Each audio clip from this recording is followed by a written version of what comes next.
Perkenalkan, nama saya Nimatus Solihah, NIM 201300070. Jadi PGMI Mabrik.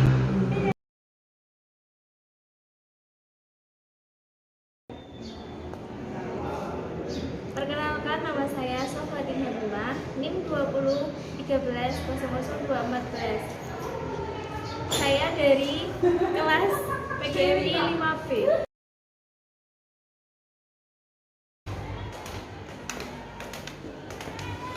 Hai, perkenalkan, nama saya Adi Mayara Sinta, NIM 201300185 dari kelas PGMIB.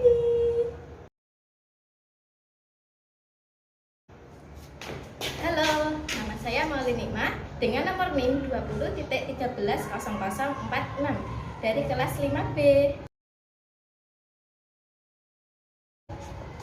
Hai, perkenalkan, nama saya Fi Isyadilobia, nomor NIM 20.130080 dari PGM 5B.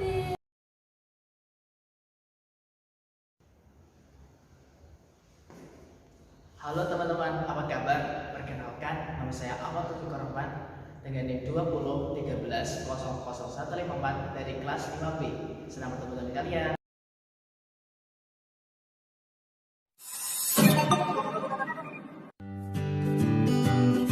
Assalamualaikum warahmatullahi wabarakatuh.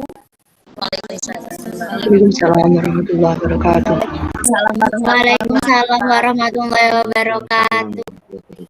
Alhamdulillahirabbil alamin wa bihi nasta'in wa ala umuri dunya waddin wassalatu wassalamu ala asrofil anbiya'i wal mursalin sayyidina wa maulana Muhammadin wa ala alihi washabihi ajma'in.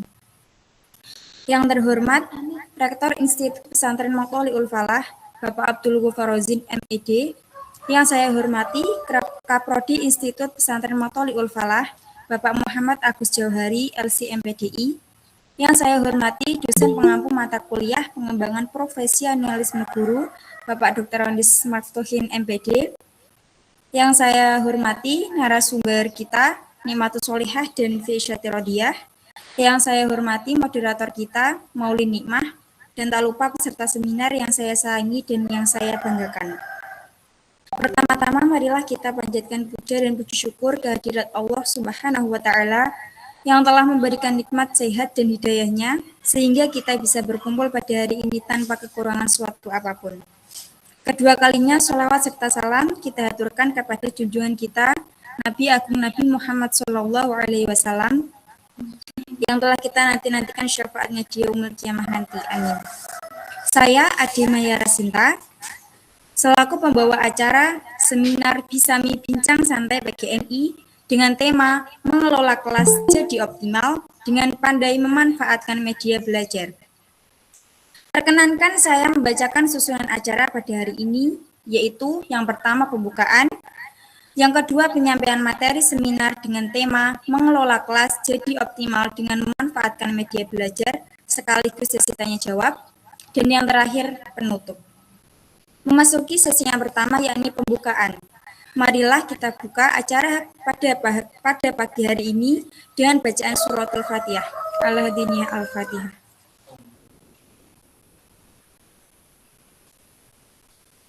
Terima kasih.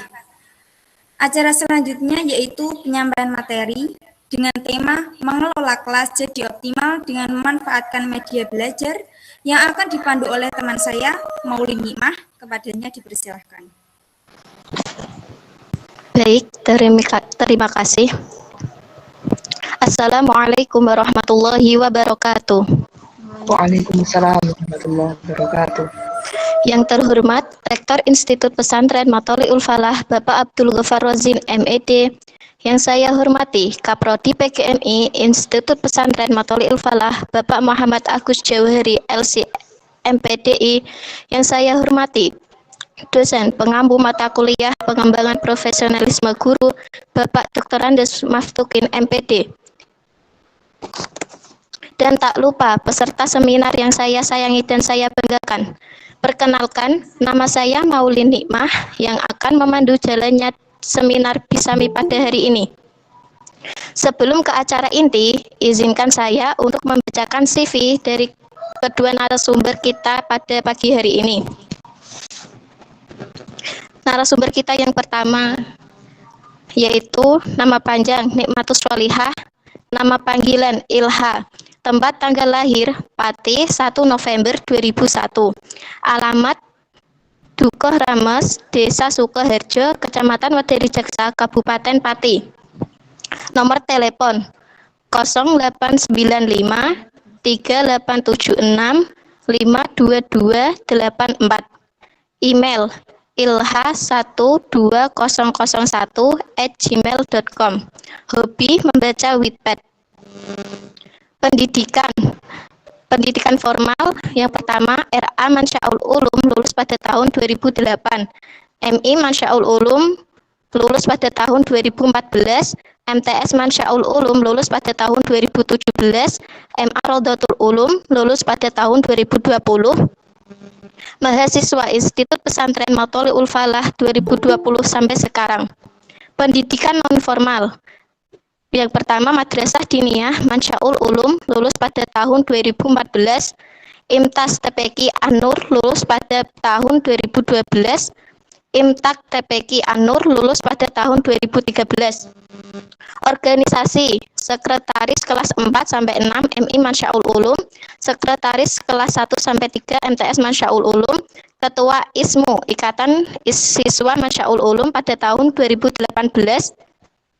Ketua kelas 1 MA Rodotul Ulum, Wakil Ketua kelas 2 MA Rodotul Ulum, anggota Bentara Pramuka di MA Rodotul Ulum pada tahun 2019, Sekretaris Irmas pada tahun 2018 sampai 2019.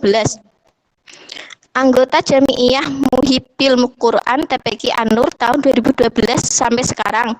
Divisi Internal Sanggar Tari Sepenuh Jiwa PGMI.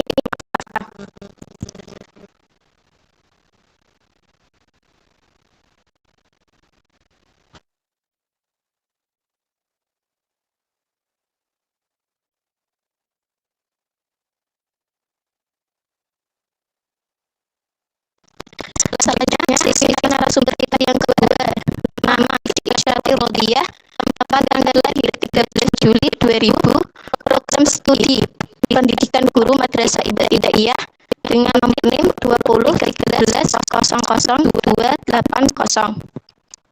Email viisyatirodiyah@gmail.com. Telepon 0895 175 54690. Alamat rumah Desa Mertuhu Kidul, Kecamatan Margoyoso, Kabupaten Pati. Riwayat pendidikan formal SD Negeri Mertuhu Kidul, Margoyoso Pati. MTS I'anatul Thalibin Cibolek Kidul, Margoyoso Pati.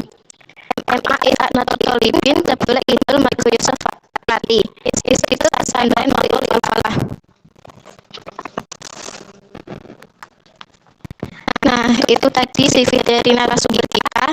Untuk menyingkat waktu, langsung saja kepada narasumber kita untuk memberikan materi dengan tema pengelolaan kelas dan media pembelajaran. Materi yang pertama tentang pengelolaan kelas akan disampaikan oleh Mbak Nikmatus Sholihah. Kepadanya dipersilahkan.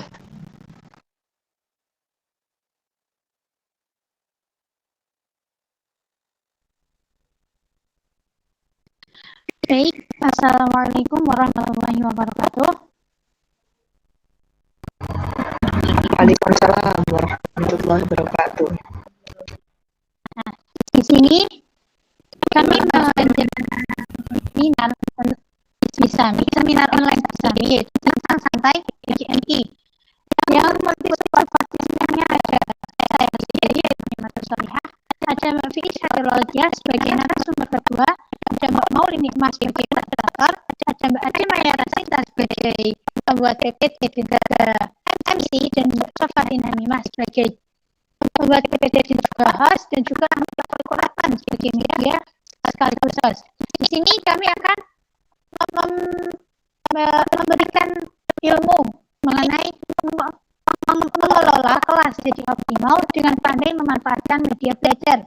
Dan di sini saya akan menjelaskan mengenai pengelolaan kelas. Slide-nya udah pindah. Sudah, Pak. Baik.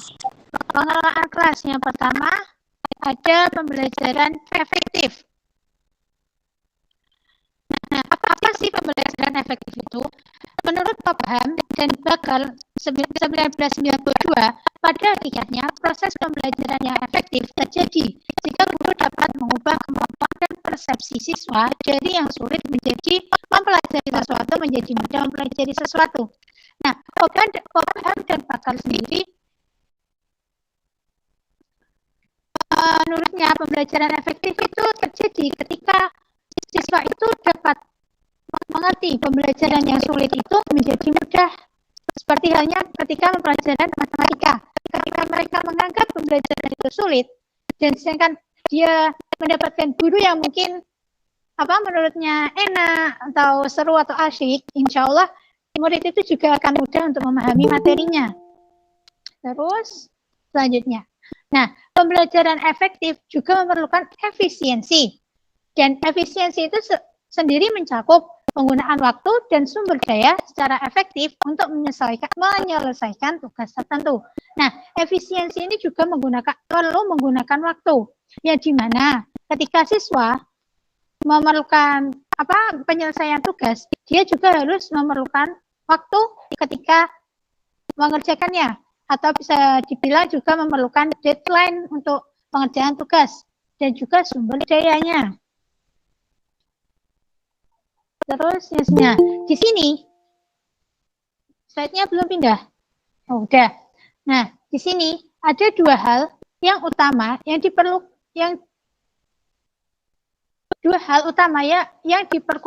supaya yang diperlukan, yaitu typo. Yang diperlukan supaya pembelajaran itu efektif. Yang pertama, adanya kegiatan analisis kebutuhan belajar siswa. Yang dimana kegiatan analisis ini merupakan pembelajaran atau materi yang seringkali dijelaskan oleh Bapak Ibu Guru. Dan yang kedua, adanya gambaran sistem ujian yang dipakai. Nah, di sini sistem ujian yang dipakai itu adalah tergantung Bapak Ibu Guru yang menggunakan sistem yang bagaimana. Karena sistem pembelajaran juga banyak. Nah, yang kedua sendiri yaitu pengelolaan kelas. Pengelolaan kelas sendiri merupakan upaya yang dilakukan guru untuk mengkondisikan kelas dengan mengoptimalkan berbagai sumber yang ditujukan agar proses belajar mengajar dapat berjalan sesuai dengan perencanaan dan tujuan yang dicapai. Nah, pengelolaan kelas kan upaya yang dilakukan oleh guru. Nah, untuk pengkondisian kelas.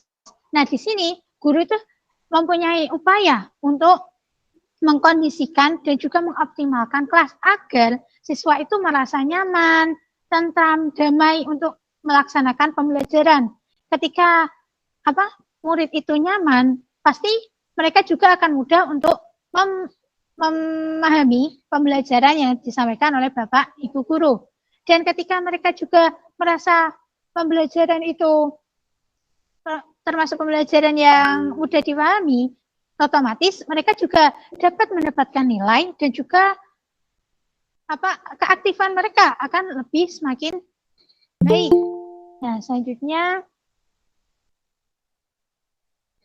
di sini juga ada sifat filosofis dan operasional dalam pengelolaan kelas menurut Wilford. Yang pertama, pendekatan otoriter. Nah, otoriter sendiri itu kan pendekatan yang bisa dikategorikan yang ibarat kata kita menyuruhlah siswa itu untuk menyelesaikan tugas pada deadline ini, deadline itu. Jadi kita juga harus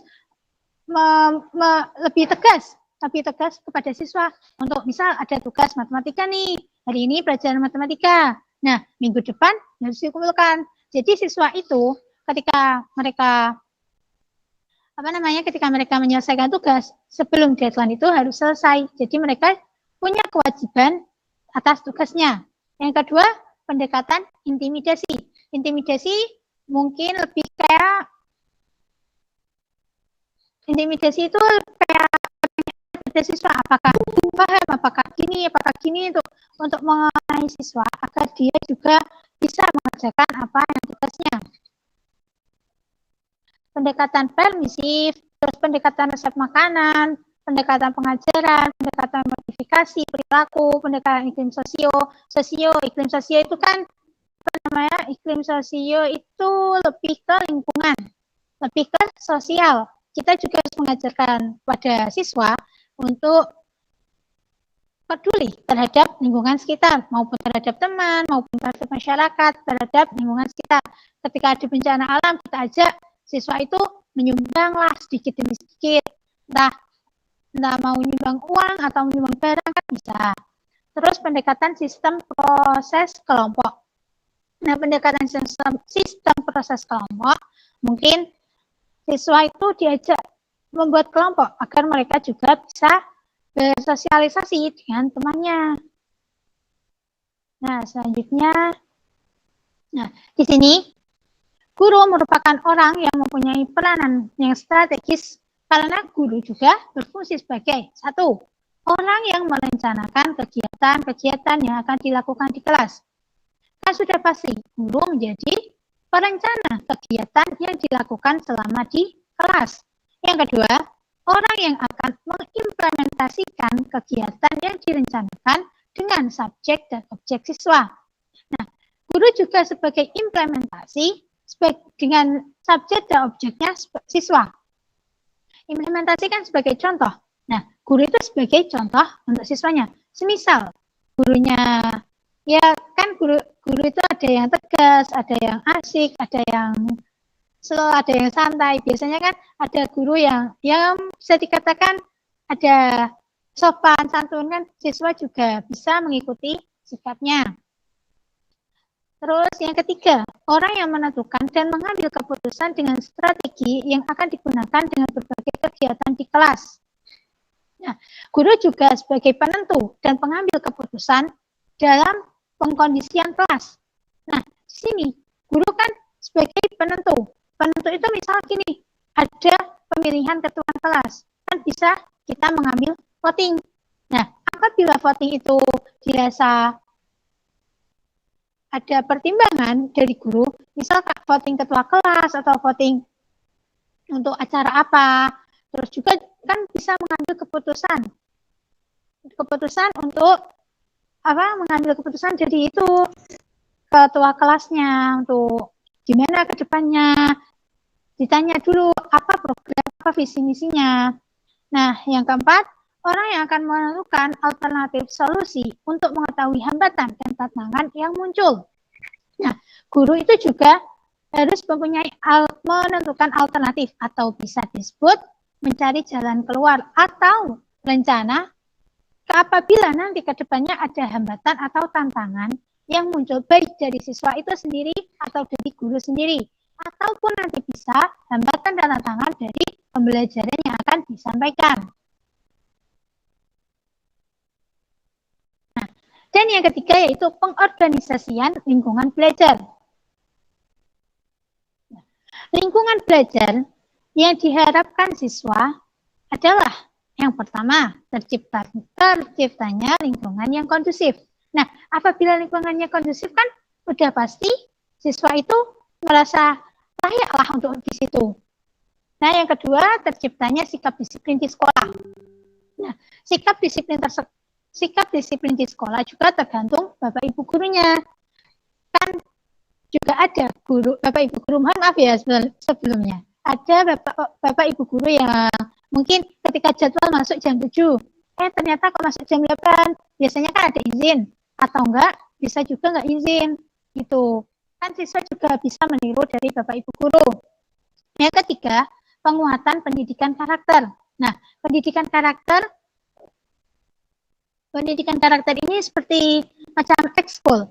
Ketika di sekolah, maupun di sekolah MI ataupun SD, pasti ada yang namanya ekskul, mau ekskul pramuka, mau ekskul olahraga, mau ekskul kewirausahaan, pasti ada yang dimana ekskul tersebut bisa memacu keaktifan siswa, kreativitas siswa untuk mengikuti tadi seperti ekskul pramuka. Kan bisa ekskul pramuka bisa membuat siswa menjadi disiplin, lebih berani untuk public speaking di depan, dan juga lebih percaya diri untuk menunjukkan apa yang bakat yang dia pendam selama ini. Nah, terus kalau misal pendidikan karakter dalam itu kewirausahaan, nah, siswa bisa kreatif dalam membuat itu jajan-jajanan atau membuat barang produk-produk yang lain. Dan juga siswa juga dapat itu kan, kalau misalnya anak MI kan ya kayak jual beli kan mungkin belum malu ya, karena kan mereka masih nggak, ya ininya mereka nggak punya gengsi lah untuk hal itu. Dan yang selanjutnya itu terciptanya rasa nyaman. Nah, rasa nyaman sendiri kan berawal dari guru. Guru, apabila Bapak Ibu guru bisa membuat nyaman siswanya, pasti siswa itu akan nyaman. Misal gini, ketika guru nyaman di kelas itu bisa mengkondusifkan kelas, insya Allah murid dan siswanya juga akan nyaman untuk mempelajari materi yang akan diajarkan. Yang kelima, adanya responsibilitas siswa. Nah, responsibilitas kan respon dari siswa yang aktif mengikuti pembelajaran atau yang nggak aktif. Nah, di sini sebagai tugas guru, bagaimana kita bisa merespon siswa yang mau bertanya atau yang diam, kan biasanya ada siswa yang diam. Bagaimana cara Bapak Ibu guru memancing siswa agar bisa lebih tertarik dengan materi yang diajarkan. Yang keenam, tersedia sarana pembelajaran yang memadai. Nah, sarana prasarana di sini juga sangat teramat penting, karena sarana juga termasuk pengelolaan dalam pembelajaran. Karena di mana sarana ketika siswa dalam pembelajaran, misal ada ketika dia duduk, kok ada kursi yang agak rapuh.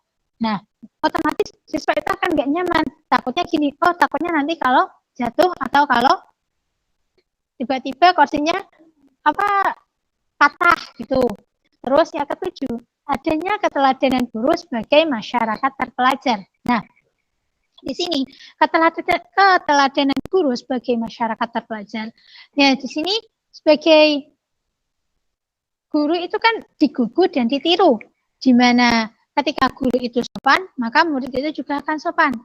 Dan di mana ketika guru itu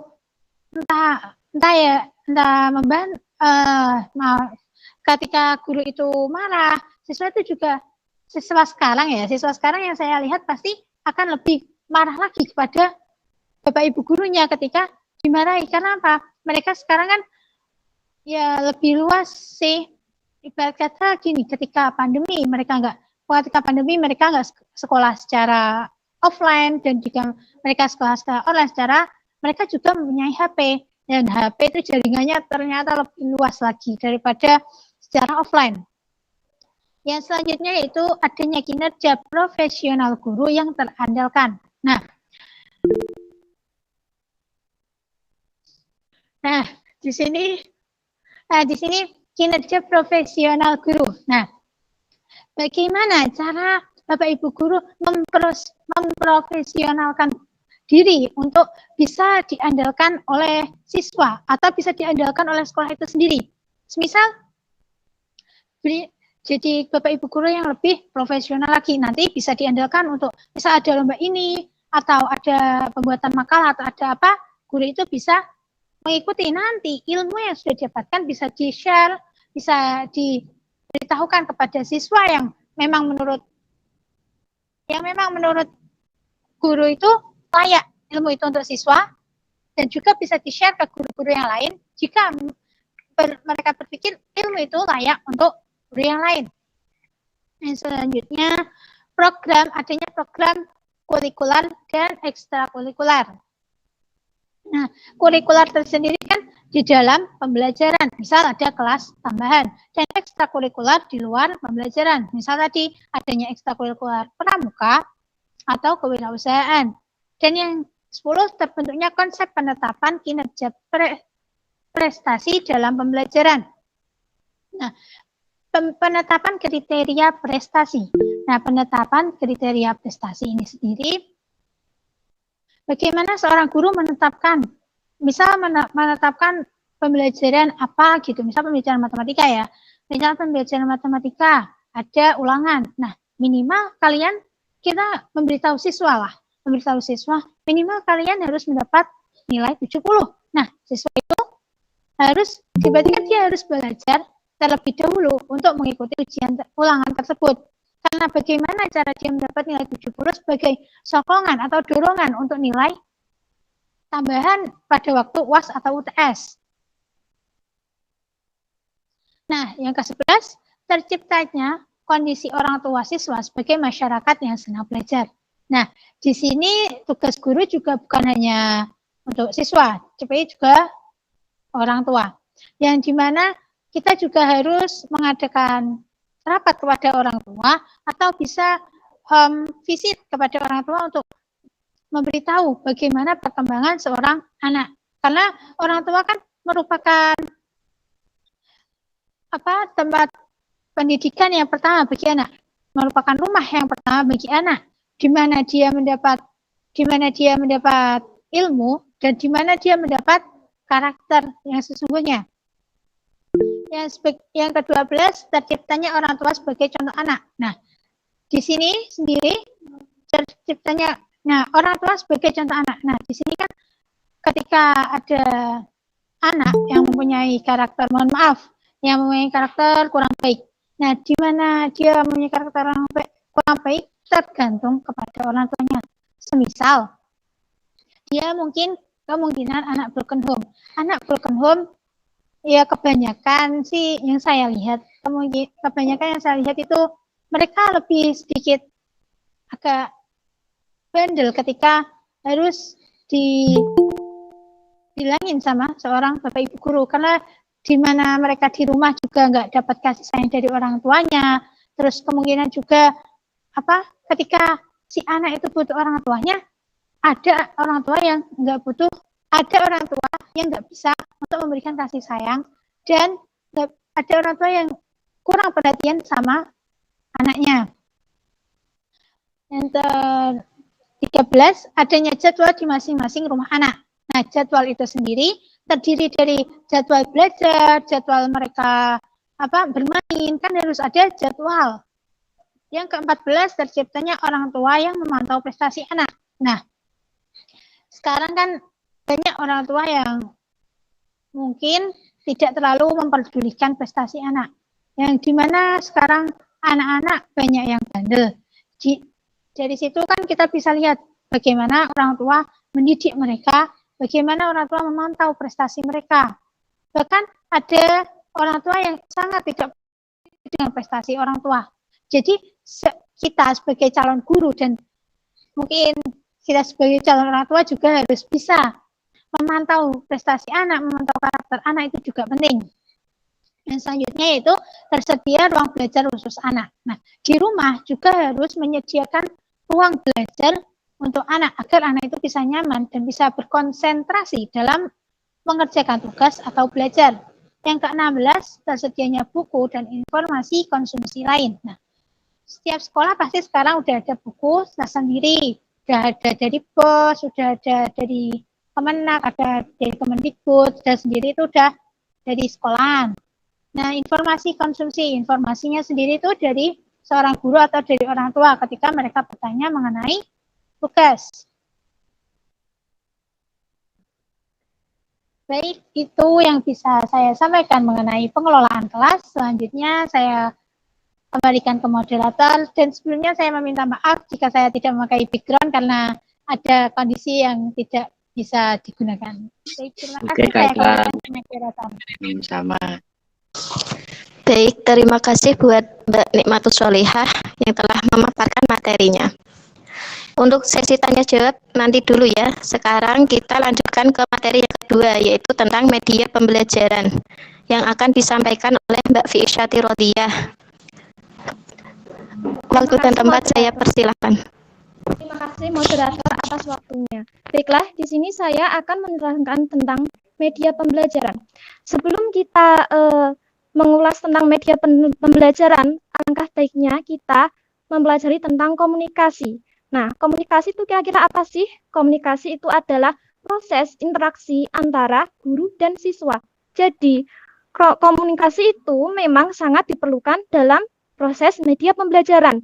Kira-kira proses komunikasi itu ada apa semua? Di sini dibagi menjadi 3. Yang pertama, ada komunikasi satu arah, yang kedua, ada yang 2 arah, dan yang terakhir adalah komunikasi banyak arah.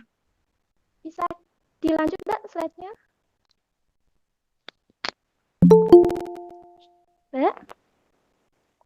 Baiklah, untuk komunikasi yang satu arah, bisa lihat teman-teman tabel di situ. Di sini kan menjelaskan tentang guru ke siswa. Maksudnya satu arah di sini adalah hanya terjadi ke guru saja. Guru mendominasi semua pengajaran yang ada di kelas. Dia tidak membiarkan anak didiknya untuk melakukan interaksi timbal balik ke gurunya. Ciri-cirinya adalah guru sebagai komunikator. Jadi guru di sini hanya menerangkan saja tanpa memberikan feedback ke murid untuk bertanya. Kadar aktivitas rendah. Mengapa kadar aktivitasnya rendah? Karena murid keterampilannya ataupun keinginannya untuk menyampaikan itu dibatasi karena guru bersifat otoriter. Guru bersifat tidak memberikan kesempatan untuk siswanya. Kemudian ada siswa sebagai komunikasinya. Ya, tadi guru menjadikan objek siswa sebagai komunikasinya tanpa membiarkan siswa terlibat memberikan tanggapan di dalam sebuah proses pembelajaran. Kemudian ada yang komunikasi 2 arah. Ini berbeda sekali dengan yang satu arah. Kalau yang 2 arah ini terjadi antara guru ke siswa, siswa ataupun bisa ke guru. Jadi di sini itu guru bukan hanya bertugas sebagai komunikator saja, tetapi memberikan kesempatan kepada peserta didik untuk memberikan interaksi atau memberikan pertanyaan terhadap apa yang belum dipahaminya. Ciri-cirinya itu kegiatan siswa sudah mulai nampak. Kenapa mulai nampak? Karena guru tidak hanya bersifat memberikan pengajaran saja, tetapi memberikan kesempatan untuk mengembangkan potensinya, seperti misalnya ketika guru menerangkan sesuatu, siswa itu diharapkan bisa melakukan bertanya kepada muridnya. Kemudian ada yang guru dan siswa dapat bertindak sebagai komunikator. Ya, masing-masing ada interaksinya, harus ada interaksinya. Kalau yang 2 arah ini, siswa juga bisa bertanya kepada guru dan guru tidak hanya menerangkan saja di dalam proses pembelajarannya. Selanjutnya, komunikasi 3 arah. Sebentar sepertinya. Oh, udah. Nah, bisa dilihat tabel di atas itu, di situ kan ada guru ke siswa, siswa ke guru, bisa siswa ke siswa. Jadi multi arah itu terjadi banyak arah, di mana bukan hanya 1 atau 2 siswa saja yang terlibat interaktif, terlibat aktif di dalam kelas. Namun, satu kelas, misalnya siswa dalam satu kelas itu melakukan interaksi bersama-sama. Contohnya misalnya ketika guru menerangkan, siswa itu diperintahkan untuk bertanya atau guru bisa melakukan diskusi, membuat tim diskusi yang mana untuk meningkatkan kemampuan siswa agar dia itu terbiasa. Terbiasa untuk apa? Terbiasa untuk bertanya, terbiasa untuk berlatih aktif. Itu adalah komunikasi dari banyak arah. Selanjutnya adalah kita akan membahas tentang media. Media dalam proses pembelajaran. Bisa di Nah, kita tentunya pasti tidak asing dengan namanya media pembelajaran. Kira-kira apa itu media pembelajaran? Media pembelajaran adalah media, alat, perantara untuk menyalurkan pesan, merangsang pikiran, perasaan, dan kemauan siswa. Jadi media itu alat. Alat untuk apa? Alat yang ditujukan nanti siswa itu diharapkan paham akan materi yang akan diajarkan. Jadi, menyalurkan pesan itu maksudnya adalah mengantarkan fungsi pembelajaran supaya pembelajaran tersebut tercapai tujuannya. Kemudian, penggunaan media secara kreatif akan memungkinkan siswa untuk belajar lebih baik dan meningkatkan penampilan mereka sesuai dengan tujuan media pembelajaran yang digunakan. Jadi, sebisa mungkin penggunaan media itu dilakukan secara kreatif. sehingga mampu membangkitkan semangat siswa ketika melihat media yang unik, yang tidak membosankan. Tentu siswa akan lebih semangat lagi dalam proses pembelajarannya, sehingga pembelajaran di kelas itu tidak terkesan monoton. Kalau siswa monoton, bosan, maka apa yang terjadi? Pembelajaran akan tidak mencapai tujuannya, karena tujuan sebuah pengajaran sendiri kan untuk mengajarkan siswa, untuk mencapai siswa ke sikap afektifnya, psikomotor, dan kognitif, yang mana tiga-tiganya itu harus tercapai. Kemudian ada alat peraga atau teaching aids. Adalah alat-alat yang digunakan untuk membantu memperjelas materi pelajaran yang disampaikan kepada siswa. Nah, alat-alat ini tentunya harus menyesuaikan konsepnya. Jadi guru gini, misalnya kan hari ini pelajarannya itu apa, disesuaikan dengan materi pembelajaran. Tidak boleh guru itu secara acak memilih materi, yang penting memilih media. Yang penting ada medianya gitu, biar siswa nggak bosan. Selanjutnya, Mbak.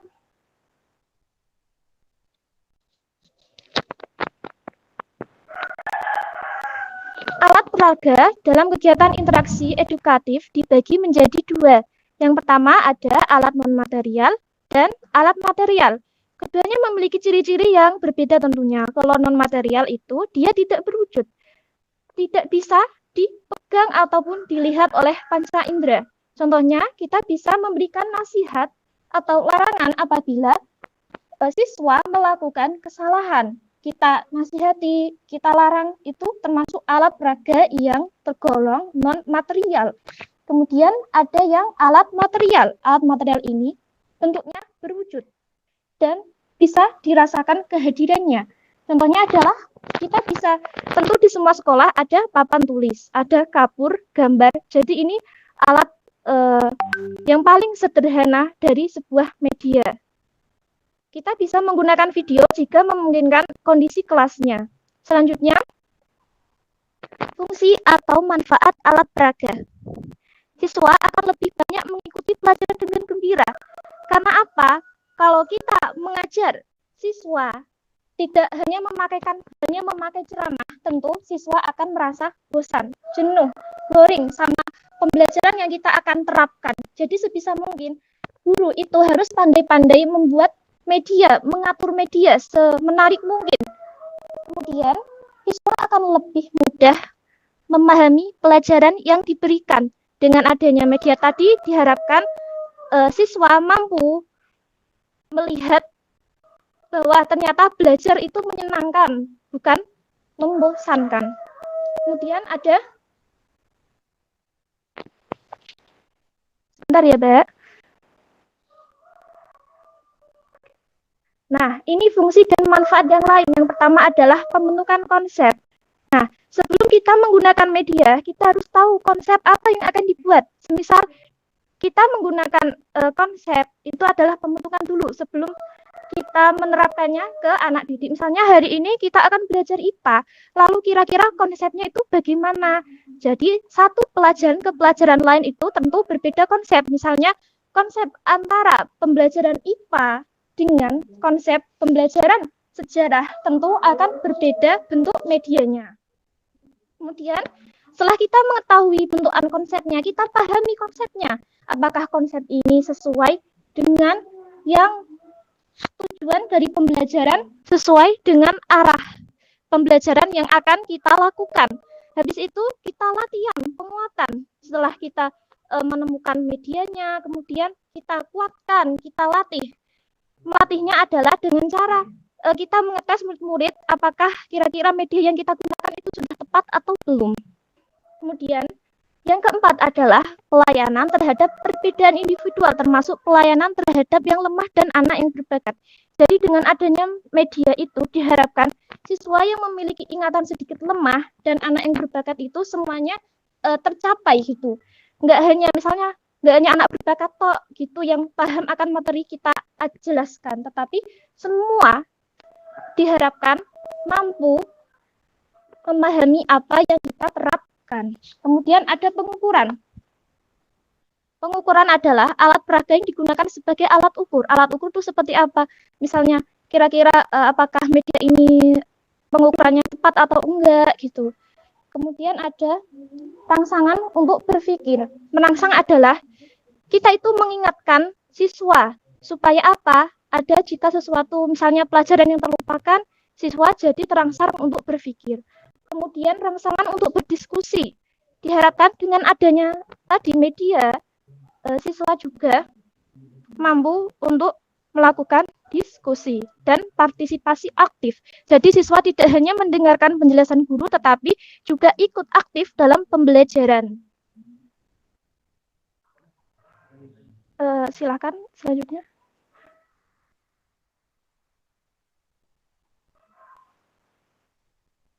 Nah, ini adalah penggunaan media pembelajaran. Kira-kira penggunaannya itu seperti apa? Kita akan kupas selengkapnya.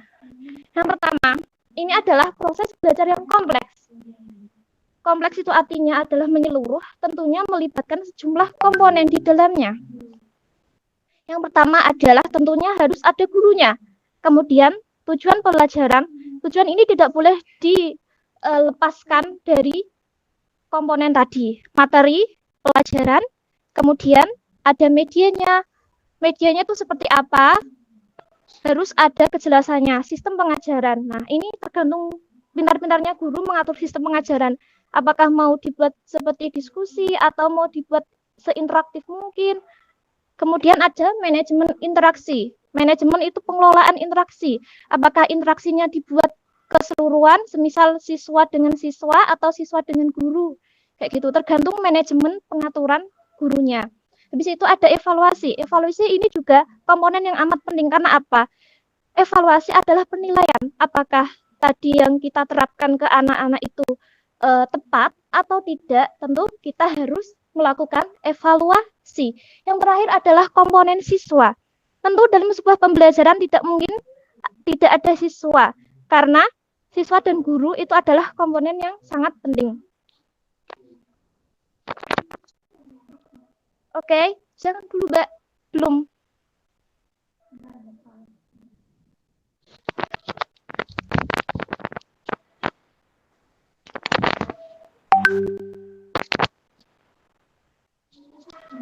Nah, untuk memulai penggunaan media pengajaran, guru bisa memulai dengan menggunakan media yang sederhana. Media sendiri itu terbagi atas 3 jenis. Yang pertama adalah media audio, yang kedua visual, yang ketiga adalah audio visual. Nah, kira-kira teman-teman di sini pastinya sudah tidak asing ya dengan jenis-jenis media ini. Yang pertama adalah audio, yang mana media ini adalah bersumber dari suara. Seperti kita bisa gunakan saat ini adalah rekaman suara atau tape recorder radio. Kemudian ada yang media visual. Visual ini media yang berbasis gambar, di mana guru akan menampilkan sebuah gambar, nah itu poster atau alternatif lainnya yang berbentuk gambar-gambar. Dan media audio visual, yang mana ini gabungan antara suara dan gambar. Kita bisa menerapkan audio visual ini, contohnya adalah penggunaan video yang berbasis gambar dan suara. Kemudian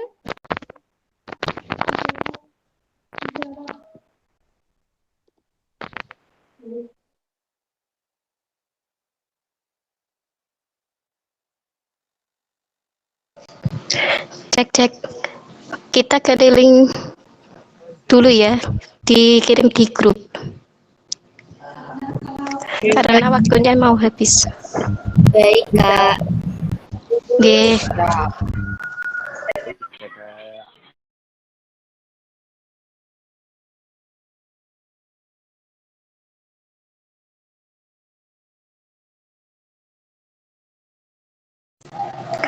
Baik, kita lanjutkan materi yang disampaikan Mbak Vivi Isyatirodiyah.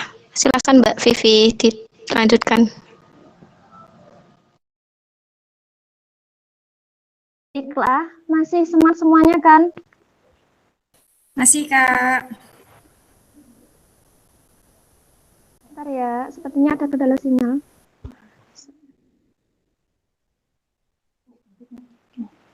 Lanjut ya.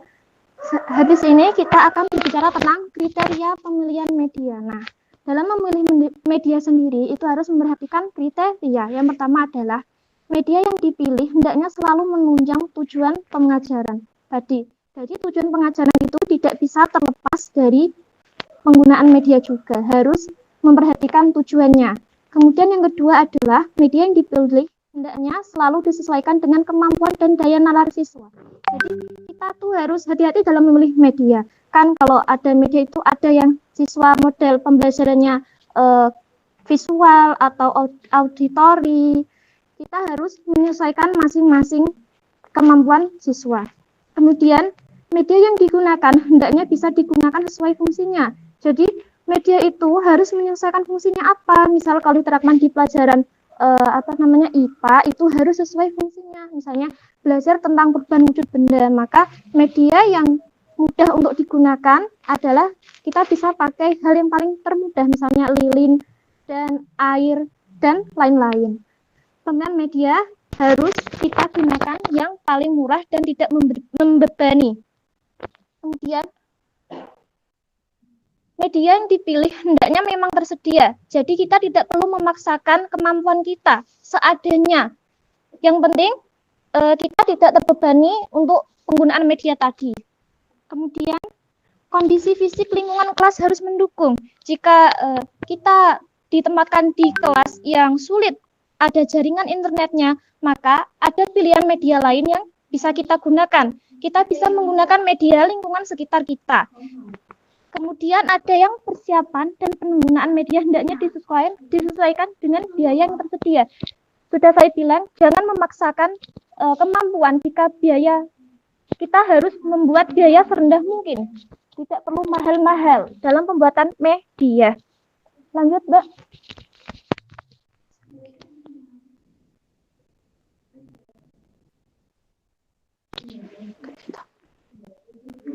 Nah, dalam memilih media harus mempertimbangkan apa semua.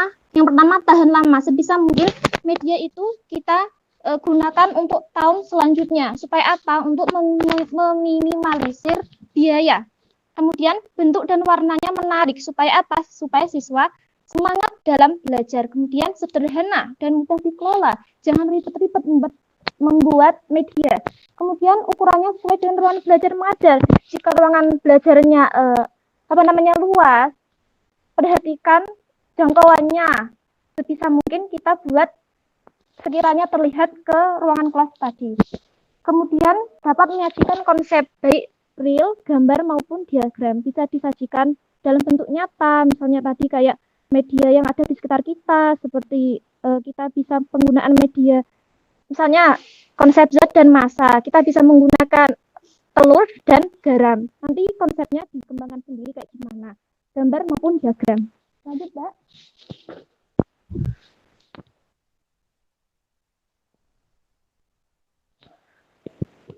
Sesuai konsep yang dibahas.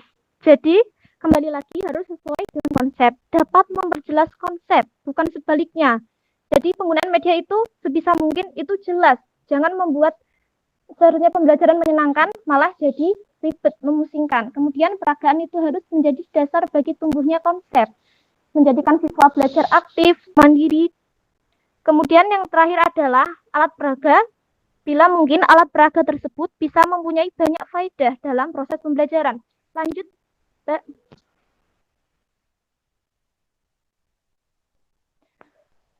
Nah, kriteria menggunakan alat belajar yang pertama adalah kita perhatikan tujuannya. Apakah ini tujuannya mau dibawa kemana, kayak gitu. Terus materi pelajaran. Dalam pemilihan media harus disesuaikan dengan materinya. Jika materinya berupa jenis dakwah atau gimana, maka yang cocok itu bisa ke video atau penggunaan gambar-gambar. Kemudian ada strategi belajar mengajar. Jadi belajar itu juga ada strateginya. Kemudian ada 3 langkah pokok prosedur. Yang pertama, persiapan. Sebisa mungkin sebelum kita menggunakan media, kita melakukan persiapan yang matang. Kemudian pelaksanaan. Jika sudah disiapkan, maka kita laksanakan. Apakah nanti perlu ada tindak lanjutnya atau tidak. Kemudian yang terakhir adalah tindak lanjut. Tindak lanjut bisa berupa evaluasi. Apakah media tadi tepat atau tidak untuk anak didik yang kita ajarkan. Sekian, saya kembalikan kepada moderator. Baik, terima kasih buat Mbak Fiisyati Rodiyah telah memaparkan materinya pada hari ini. Sesi yang selanjutnya yaitu sesi tanya jawab. Silahkan peserta seminar yang ingin bertanya, saya batasi 3 penanya terlebih dahulu ya.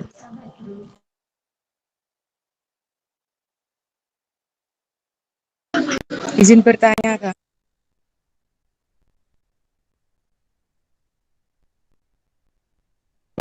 Iya, Mbak Maya. Bunyikan mikrofon.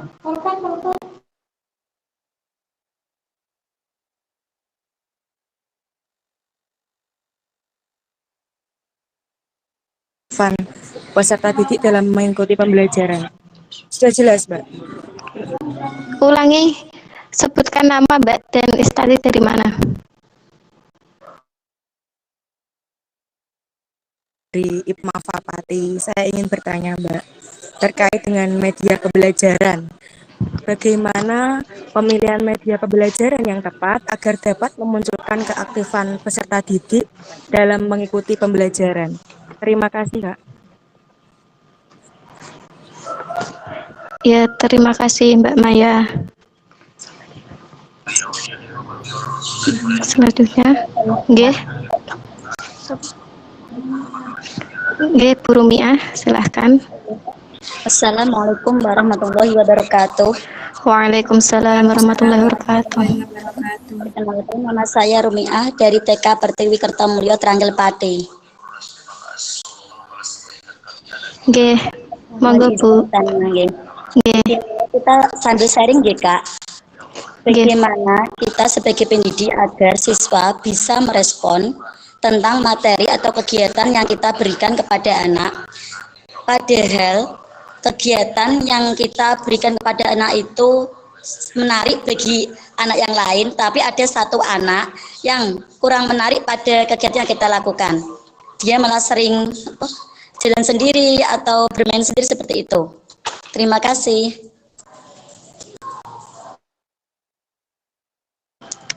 Oke, terima kasih Bu. Penanya yang ketiga, monggo.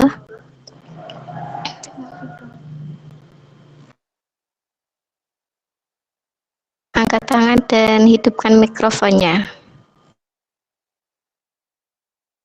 Assalamualaikum warahmatullahi wabarakatuh. Waalaikumsalam warahmatullahi wabarakatuh. Dengan siapa, Mbak?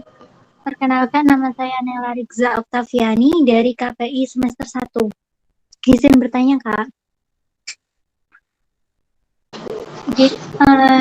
Jadi gini, biasanya para guru itu ada beberapa, tidak sedikit guru yang tanpa sadar dia itu memiliki sikap pilih kasih terhadap murid didiknya seperti itu. Jadi terkadang karena sikap tersebut itu menjadikan antar murid didiknya itu iri, memiliki rasa iri. Tapi dari sudut pandang guru mungkin begini kan, namanya juga manusia biasa yang mana lebih suka dengan orang yang memiliki respon positif terhadap pembelajaran yang disampaikan kan. Tetapi walaupun demikian, tetapi kan sebagai murid kan biasanya lebih suka kalau dia itu mendapat perhatian dari gurunya. Sementara jika gurunya itu pilih kasih, maksudnya dia merasa tidak begitu direspon, sementara temannya yang satu itu yang mungkin dia emang aktif, dia emang pintar, itu diberi respon positif gitu. Jadi menimbulkan rasa seperti iri gitu. Bagaimana pendapat pemateri tentang hal tersebut? Apakah setuju jikalau guru itu memiliki sikap pilih kasih ataupun tidak? Jika setuju bagaimana? Jika tidak bagaimana? Sekian dari saya. Assalamualaikum. Waalaikumsalam warahmatullahi wabarakatuh. Oke, terima kasih untuk penanya.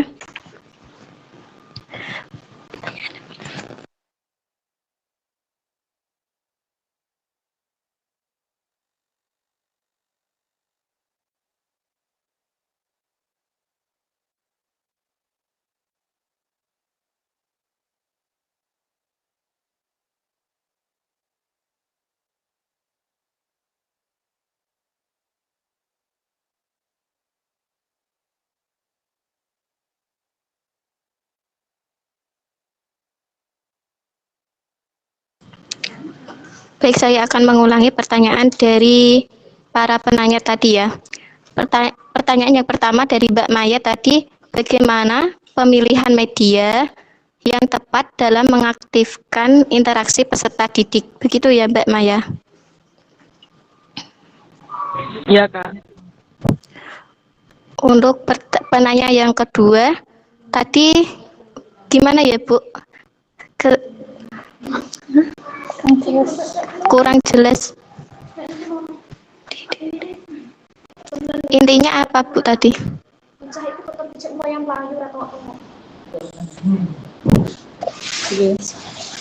Pak ulangi lagi nggih. Nggih, Bu. Bagaimana cara kita sebagai guru agar siswa bisa merespon materi atau kegiatan yang kita lakukan. Untuk dalam kegiatan tersebut, banyak anak yang dominan senang dengan materi yang diberikan guru tersebut. Dan ada satu anak yang seenaknya sendiri, tidak merespon, seperti itu.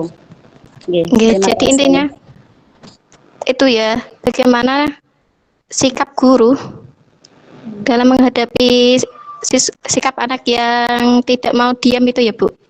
Iya. Untuk yang penanya ketiga dari Mbak Nela tadi, bagaimana pendapat pemateri tentang guru yang pilih kasih? Gitu ya Mbak, intinya. Baik, bagi pemateri silahkan siapa yang mau menjawab?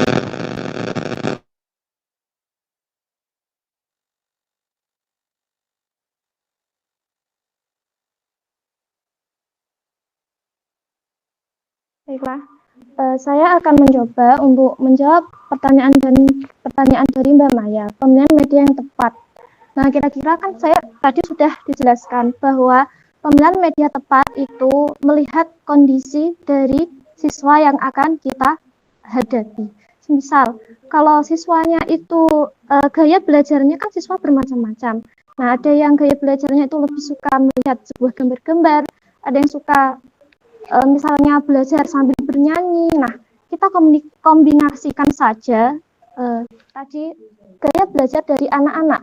Kita bisa ambil dari pemilihan audio visual yang mana melibatkan suara dan gambar. Contohnya adalah penggunaan video. Itu pun kalau memungkinkan tempatnya, suasana kelasnya, tempat dari kelas tadi. Jadi, kalau mau anak aktif itu, kita harus pandai-pandai, sepandainya membuat media yang lebih interaktif. Misalnya, kita buat media picture, misalnya gambar dan gambar. Nah, nanti kan disediakan gambar, kita buat kelompok. Anak-anak itu kita buat kelompok. Kemudian kita buat gambar. Kemudian nanti konsepnya adalah anak-anak itu akan saling mencari, kan ada gambar, nanti di situ ada jawabannya. Anak-anak harus mencari jawaban dari gambar di anak yang lain, sehingga sebisa mungkin anak yang ada di dalam kelas itu aktif interaksinya. Nanti setelah mendapatkan gambar pasangannya dan jawabannya, barulah disuruh maju, kemudian ditanya apakah tadi paham dengan gambar dan jawabannya, nanti anak suruh presentasikan. Jadi masing-masing anak tentunya akan aktif semua. Gimana Mbak Maya? Atau saya kembalikan ke moderator saja. Gimana Mbak Maya? Sudah paham dengan apa yang dijelaskan oleh pemateri? Kak, sudah jelas. Terima kasih, Kak.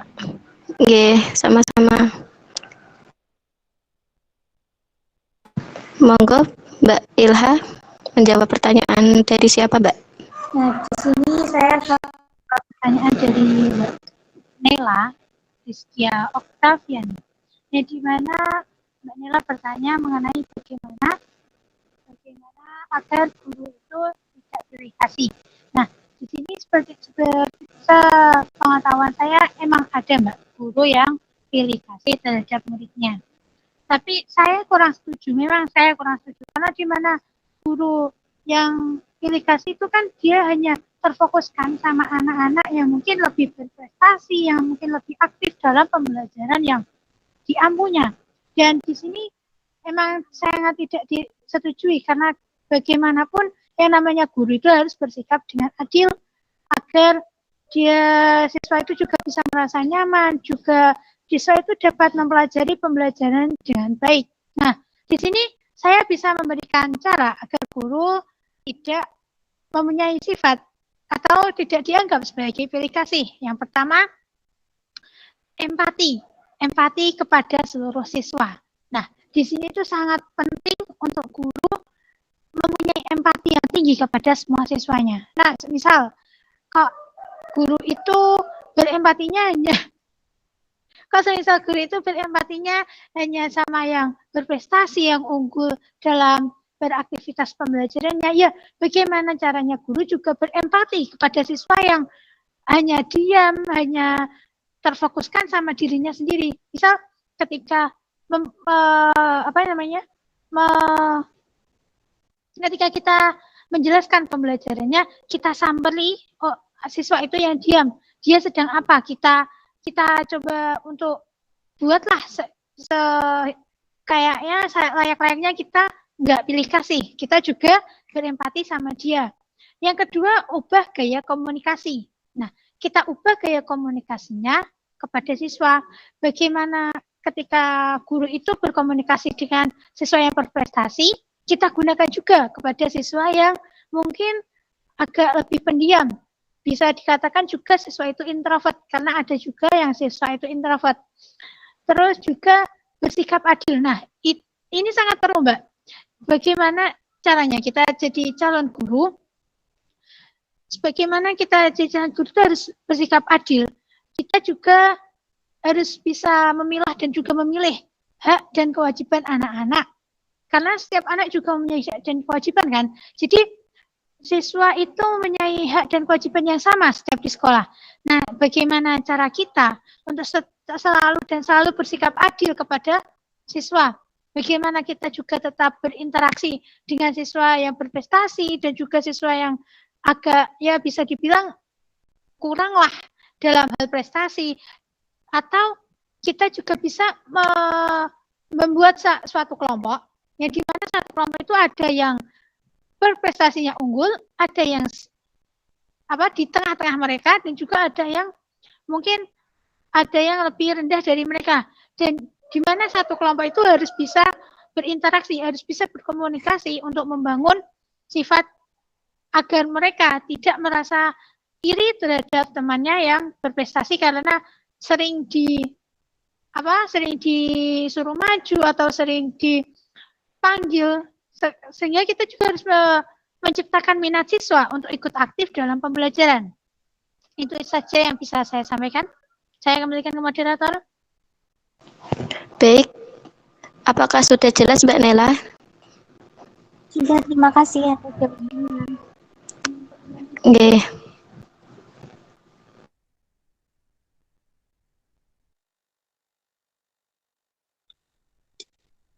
Mungkin sebelum berakhir nanti saya tak memberi penguatan sedikit gitu. Nggih, Pak. Untuk Mbak Moderator, pertanyaan yang satunya tadi bagaimana? Bagaimana respon guru terhadap anak yang terlalu aktif gitu nggih Bu Dewa? Nggih, silahkan para pemateri. Baiklah, saya akan mencoba untuk menjawab pertanyaan dari Ibu Rumiati.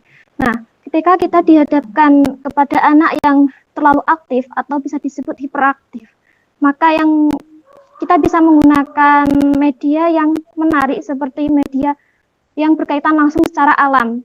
Karena kalau anak dibuat media seperti kayak gambar-gambar atau media audiovisual, terkadang kan kalau kita putarkan video, anak ada yang menyimak atau ada anak yang suka lari-lari. Nah, jadi kalau kita langsung berkaitan dengan alam, misalnya melihat alam sekitar, itu kan termasuk juga media, mengamati tingkah laku hewan-hewan di sekitar, otomatis anak yang tidak mau mendengarkan tadi akan fokus sama apa yang diamati. Jadi anak itu harus ada eksplorasinya, pengenalannya. Kalau kita buat di dalam kelas, anak yang tadi suka lari-lari atau apa, kemungkinan akan sulit untuk diterapkan media yang audiovisual tadi. Kalau mau diterapkan media seperti visual, mungkin kita bisa menggunakan media yang menarik, visual, gambar-gambar. Misalnya kalau anak lingkup TK itu pembelajarannya kan lebih ke belajar dan bermain. Kita bisa buat gambar-gambar yang nantinya juga mengajak anak untuk melihat gambar ini, dan juga bisa digunakan misalnya media gambar sekaligus kita terapkan permainan di dalamnya. Seperti itu. Saya akan kembalikan ke moderator. Terima kasih. Izin menambahi sedikit. Nah, bagaimana sebagai guru untuk sikap terhadap siswa tadi yang hiperaktif, itu kembali juga ke pengelolaan kelasnya. Bagaimana cara guru bisa mengelola kelas menjadi kondusif? Bagaimana seorang guru bisa membuat kelas itu juga menjadi lebih aktif, agar bukan hanya satu siswa yang hiperaktif, tapi semuanya juga ikut aktif. Jadi di mana dalam pembelajaran itu bisa memacu minat siswa untuk ikut andil dalam pembelajaran tersebut. Baik, itu tambahan dari saya. Terima kasih, Kak. Terima kasih kepada pemateri. Sesi selanjutnya yaitu penguatan oleh Bapak Maftukin. Silakan, Bapak.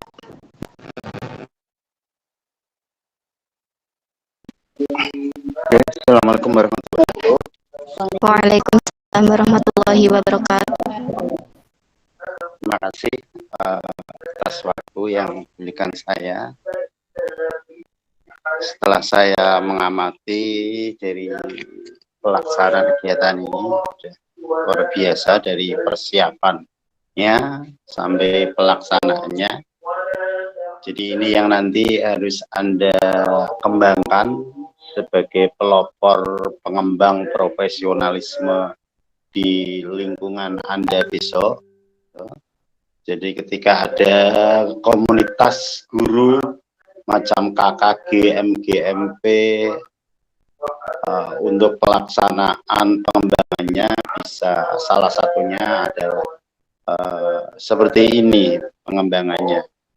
Jadi untuk Anda semua nanti sudah tidak canggung lagi kita ketika harus mengambil peran, entah itu sebagai narasumber, sebagai moderator, sebagai pembawa acara, sebagai host, sebagai penyiap untuk flyer, penyiap untuk background, penyiap untuk PowerPoint-nya, gitu, termasuk sebagai peserta aktif, ya. Ini tidak canggung lagi, gitu ya. Nah, ini. Jadi silakan Anda kembangkan. Kemarin saya menulis di grup itu, gimana kalau suatu saat kita mengadakan semacam panen raya untuk adanya kegiatan akademik, seminar yang itu dipaske ketika HUT kampus atau hari pendidikan itu dengan materi narasumber dan panitia yang sama, ya. Jadi kegiatan ini ditampilkan ulang lagi tapi yang lebih hebat lagi, gitu. Semayan kan itu kan. Dilihat dari judulnya aja kan keren-keren itu. Kemudian yang kedua dari pelaksanaan ini untuk evaluasi saya adalah dengan harus membedakan antara host, MC, dan moderator dan narasumber. Semuanya harus kita perankan semua, gitu ya, supaya tidak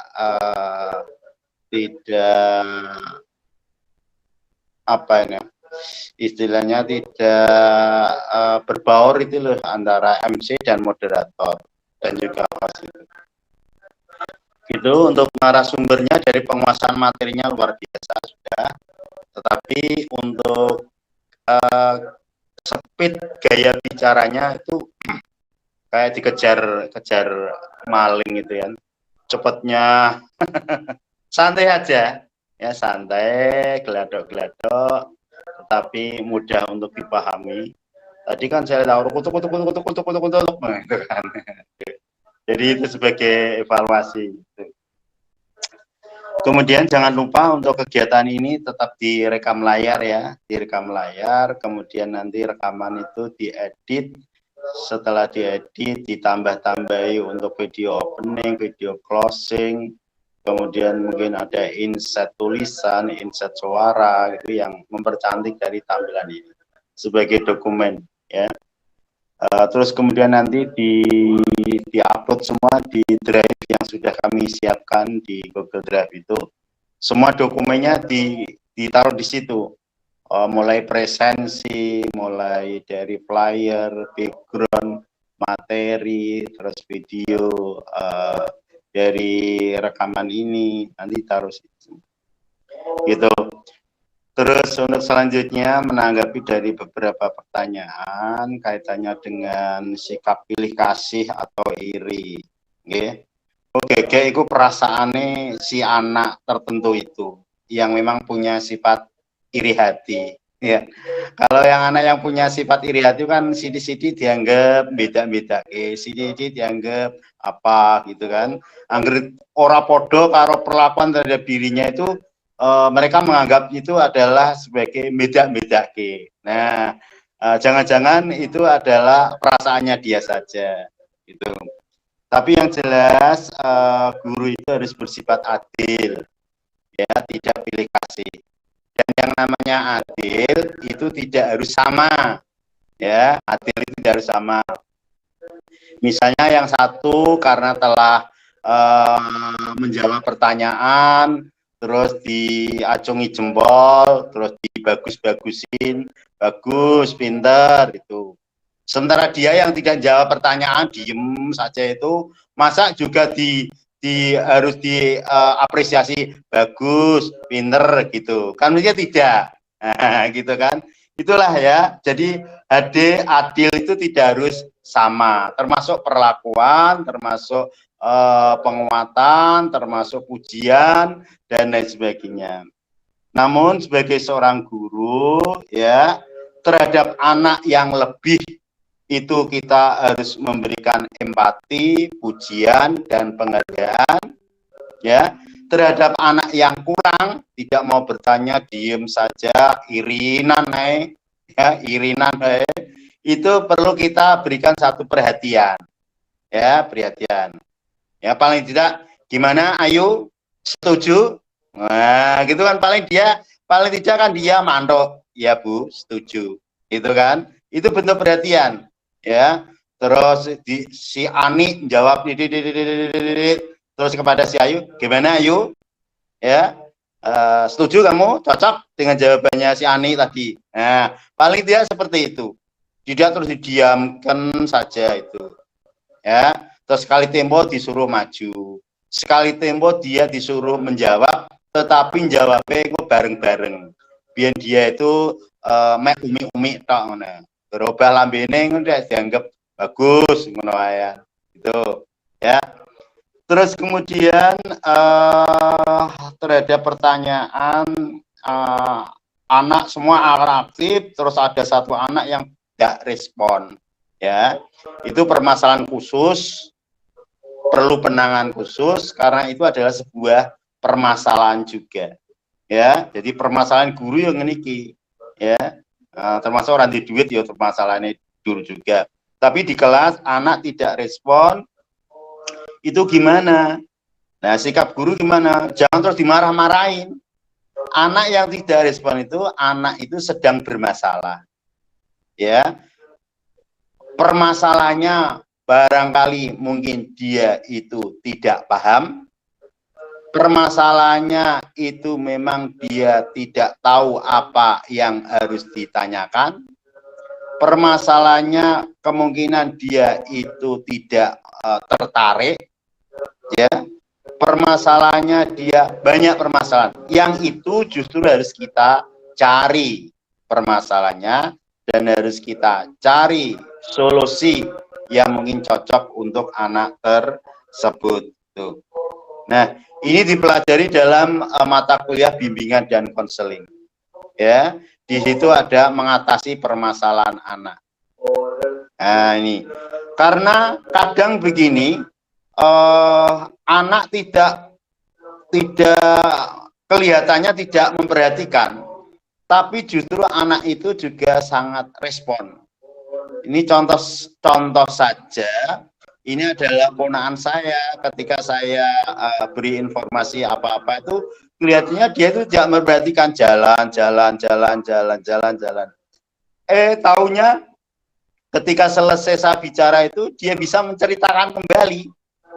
Itu kan kalau guru yang tidak tahu tentang hal itu kan menganggapnya anak tidak respon. Jadi ada gaya belajar anak itu yang tidak harus serius, memperhatikan, melihat, sedeku, meneng, orang noleh seperti itu. Ada yang sambil jalan-jalan ini paham, ya, kerungu sidik paham.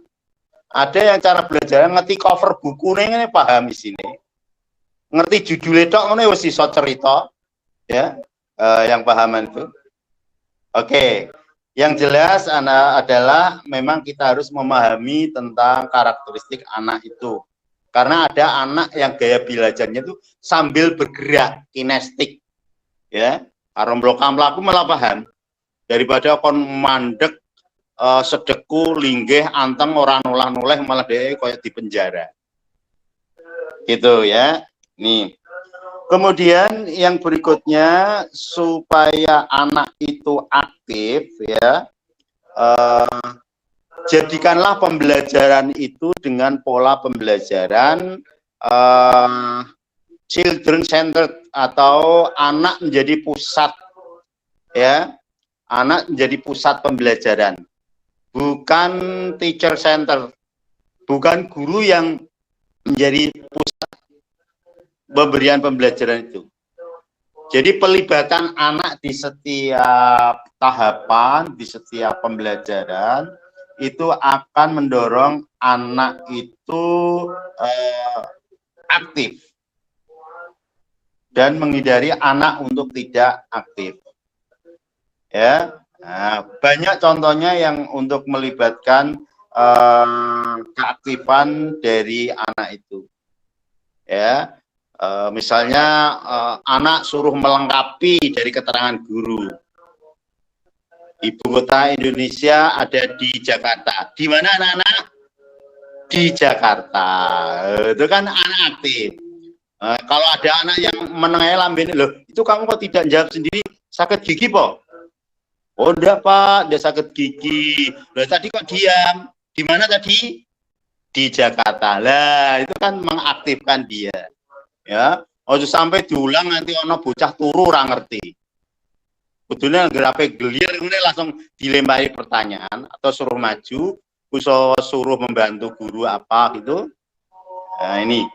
Jadi memperkecil anak untuk tidak respon itu pun juga tergantung pada gaya mengajar gurunya. Kalau gaya mengajar gurunya itu cuek terhadap anak, ya tentunya banyak anak yang tidak respon. Ya, contohnya saja ketika saya mengajar di kelas Anda itu, sopo sing kira-kira arep ngantuk. Ya, lagi arep nggelir sithik kan wis dilempari pertanyaan atau malah tak suruh maju untuk nerangke ganti saya. Nah, gitu. Saya kira itu ya sebagai tambahan dari saya untuk penguatan materi hari ini. Memang untuk materi jenengan itu terlalu luas sekali, tetapi manakala jenengan dalami akhirnya juga akan bisa terketahui, ya. Itu semua adalah dalam rangka untuk mendukung keprofesionalan Anda sebagai seorang calon guru. Oke, terima kasih dan mohon maaf tadi saya nyambi kerja dengan Badan Akreditasi Nasional karena hari ini saya harus memverifikasi pekerjaan dari para asesor yang sedang visitasi akreditasi kemarin itu. Oke, dari saya sekian. Terima kasih. Assalamualaikum warahmatullahi wabarakatuh. Waalaikumsalam warahmatullahi wabarakatuh. Terima kasih untuk Pak Maftukin yang sudah memberikan penguatan kepada kita.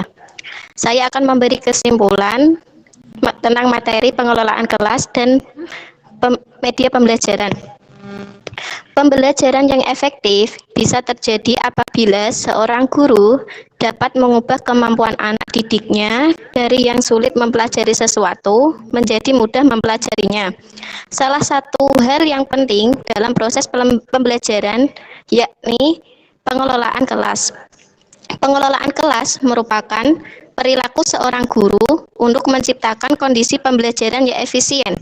Sebagai pengelola kelas, seorang guru harus memiliki motivasi kerja yang tinggi dan gaya kepemimpinan yang tepat. Seorang guru juga harus memaksimalkan lingkungan belajar demi terbentuknya konsentrasi belajar siswa yang efektif dan kondusif melalui komunikasi siswa dengan guru dalam menata ruangan. Adapun proses komunikasi yang terjadi selama proses belajar mengajar yaitu komunikasi searah, komunikasi dua arah, dan komunikasi banyak arah atau multi arah. Komponen yang tidak kalah penting dalam proses belajar mengajar yaitu media pembelajaran. Media pembelajaran adalah alat-alat yang digunakan guru untuk membantu memperjelas materi pelajaran yang disampaikan kepada siswa. Seorang guru harus cermat dalam memilih media pembelajaran. Penggunaan media pembelajaran yang kreatif akan memungkinkan siswa untuk belajar lebih baik. Itu tadi kesimpulan dari saya. Kurang lebihnya mohon maaf. Sekian dari saya. Saya kembalikan ke pembawa acara. Terima kasih. Terima kasih untuk narasumber dan moderatornya. Acara selanjutnya yakni penutup. Mari kita tutup seminar pada hari ini dengan bacaan hamdalah bersama-sama. Alhamdulillahirabbil alamin. Saya mewakili tim sukses Bisami meminta maaf jika ada tutur kata yang kurang berkenan di hati teman-teman semua. Semoga seminar hari ini bermanfaat bagi kita semua. Amin. Amin. Akhirul kalam, wallahu muwaffiq ila aqwamit thoriq. Wassalamualaikum warahmatullahi wabarakatuh. Waalaikumsalam warahmatullahi wabarakatuh. Kami dari tim sukses Bisami, Bincang Santai BDRI mengucapkan terima kasih.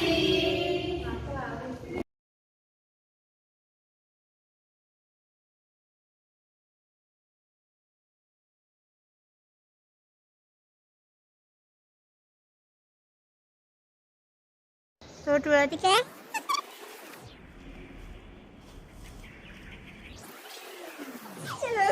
Nama saya Maulini Mas dengan nomor NIM 20.00.